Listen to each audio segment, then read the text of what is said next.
పేరు Karnala Venkateswarlu.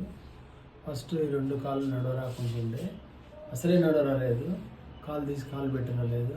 Before physiotherapy Madhu sir దగ్గరికి వచ్చి ఇక్కడ తీసుకున్న తర్వాత ఫస్ట్ చేసిండ్రు. ఫస్ట్ కొంచెం ఫిజియోథెరపీ చేయించిన తర్వాత ఆపరేషన్ 6వ తారీఖు 8వ తారీఖు 2 కాళ్ళు అయినాయి. అయిన తర్వాత ఒక నెల రోజుల వరకు బాగా రికవర్ అయ్యి నడవడానికి రోజు ఇంటికి వచ్చి చేసిండు సారు. చేస్తే ఇప్పుడు కవర్ అయింది బాగా. నా అంతటి నేను నడవగలుగుతాను. అంతకుముందుకు అస్సలే నడవరాలేదు, ఇప్పుడు చాలా బాగా నడుస్తున్నా. దగ్గరికి వచ్చి బాగానే నడుస్తున్నా. మెట్లు ఎక్కగలుగుతానా.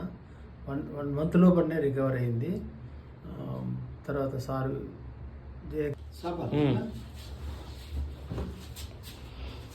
మళ్ళీ మలుచుకో, మళ్ళీ